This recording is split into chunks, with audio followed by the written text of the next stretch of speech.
Well, we didn't quite expect that. We have successfully made an ass of ourselves. We're gonna have to edit that. And we do mean that quite literally. This is a wildlife adventure in the United Kingdom I did not quite expect. In this episode, we're on family vacation in the UK, desperately trying to create an experience that keeps our kids from saying meh. Oh.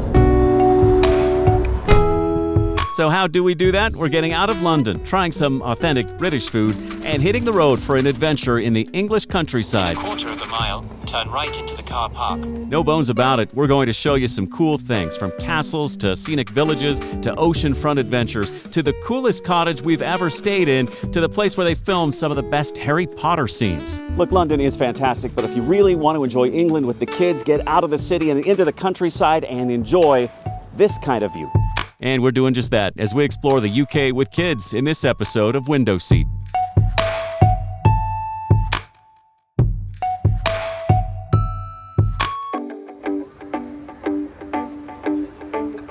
Look, there's no two ways about it. London is amazing. We had a great time there with the kids, from seeing the historic sites to shopping to hitting up a very cool winter carnival where my son walked away with this giant stuffy. They will be a big winner.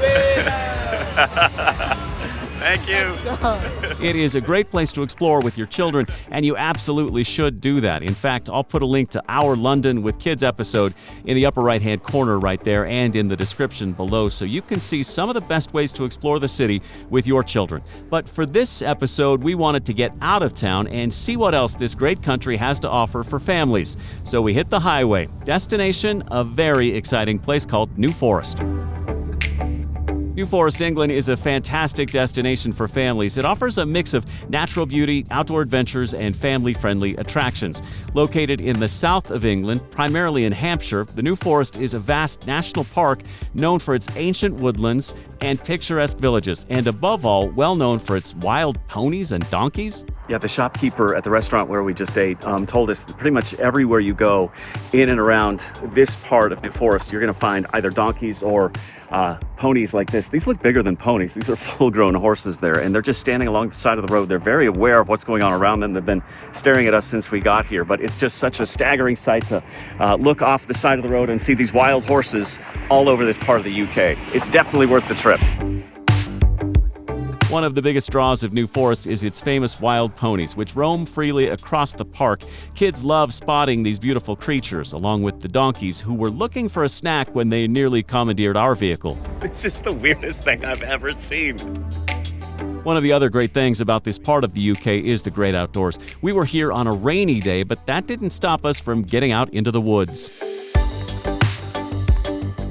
We really liked this. The lush green fields, the streams, the trees, the peacefulness of it all. We actually got the kids to get off their devices long enough to soak in the scenery and really be in the moment. And this is the perfect place to do just that. One of the activities you can do here is go forest bathing, and essentially it's where you go into the forest, go on a walk for a mile or two, spend at least an hour or two in complete silence, and try and find yourself, or at least just enjoy the lack of chaos. So we're going to do it.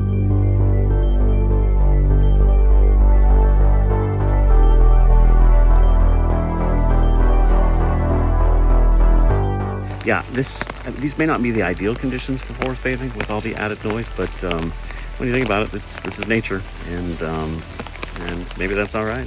It's still really cool, no doubt about it, and it's such a nice break from the hustle and bustle of London, where we just spent the past few days.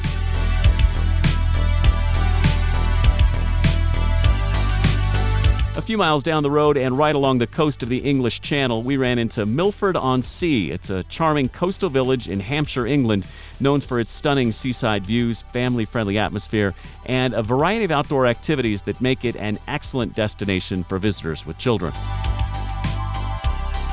It's the perfect spot to go for a little bit of a walk, spend an afternoon with family skipping rocks on the marshy water here. It's crystal clear. You can see to the bottom. It seems completely unpolluted. It's clean and fun, and we had a great time here just sort of hanging out on the water and enjoying the peace, calm, and quiet that you're only going to find if you get outside London. My kids got such a kick out of skipping rocks here and exploring the shoreline looking for seashells. Also, just a few hundred yards offshore here is Hearst Castle, built by Henry VIII. It's packed with history, tunnels, and hidden corners for kids to explore. You can either walk there or take a short ferry ride. The village has ice cream shops and souvenir stores, and it's a great place to spend an afternoon with your kiddos. One last note before we leave the New Forest part of England. We got to show you the hotel where we stayed. It's called The Pig. The place is truly idyllic. If you've seen the movie The Holiday, which my wife loves and I just saw for the first time, it reminds you of like the cottages in that movie.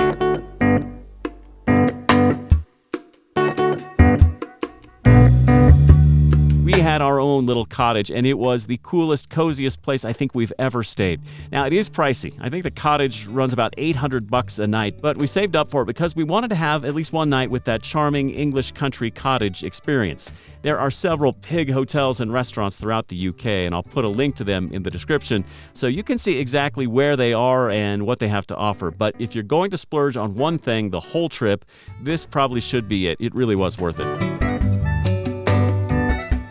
All right, as nightfall approaches, we decide to make one more stop for the day at a beautiful little village called Woodstock, Oxfordshire, and more specifically, this magnificent building called Blenheim Palace. Now, hopefully your visit here gets off to a better start than ours because we were hit with sticker shock the minute we pulled into the parking lot. One thing that will smack you in the face when you visit the UK, aside from the harsh, bitter cold wind, is the price of everything. We just paid £85 for the pleasure of parking at Blenheim Palace. Not even being able to go inside, it's closed. Just to park here, £85. It's insane. They'd closed the place because they were doing some work and tearing down a Christmas carnival outside, but the parts we did see were stunning. This place is the birthplace of Sir Winston Churchill, of course the British Prime Minister during World War II, and it is surrounded by stunning gardens. And we hit the place right at golden hour, which made it even more memorable. Now, you should come here with kids because when it is open, there are lots of palace rooms, an adventure playground, a miniature train, and all sorts of fun things for kids to do. We were able to salvage our visit to Woodstock by taking a walk through the charming streets of this Cotswolds town. We checked out some of its shops, and it is just great. We were here on a blisteringly cold night, though, so hopefully you time your trip a little better than we did. All right, one last stop on our quest to explore the English countryside with kiddos, and there are few better places to do that than in the town of Oxford. Yes, this is a town famous for its universally renowned college, but it's also really well known for Harry Potter, and we are going in pursuit of some Harry Potter filming sites in the town of Oxford. Now, my wife and kids love the Harry Potter movies. Anytime there's a marathon on TV, they are glued to the screen, so stopping here was a no-brainer. My wife was especially stoked. This hall is where they shot a lot of scenes from Harry Potter, including where Harry Potter gifts Dobby the sock.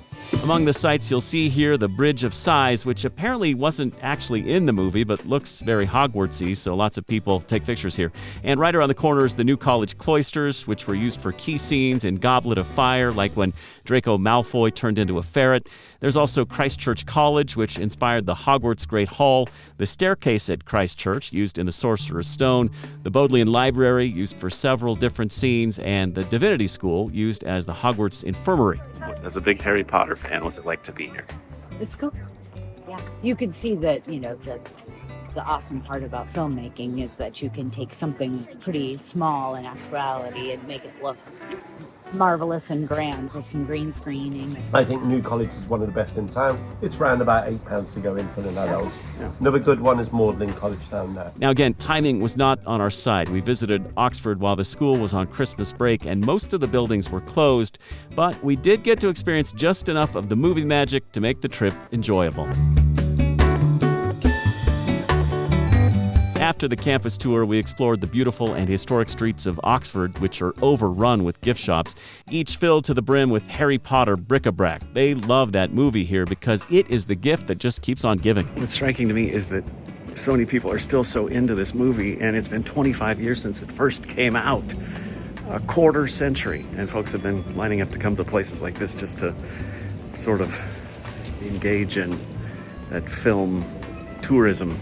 But hey, it says something about the staying power of the franchise. People love it. All right, so there you have it. If you've been considering a UK trip with the kids, now is the time. And now you have a few good ideas about where to go, what to do, and what to see. So start saving up lots of money because this place is expensive, and expect to experience the unexpected. What do you think? Did we successfully capture what a great vacation on the English countryside is like? What did we miss out on? Let us know in the comments below. We'd also love it if you liked and shared the video so we can continue to spread the gospel of world travel. And more than anything, please just hit subscribe so we can continue our journey around the globe. We're back with a brand new episode of Window Seat next Friday morning, 8 a.m. Eastern. He's out of here, and so are we. Check out one of these other episodes from Window Seat.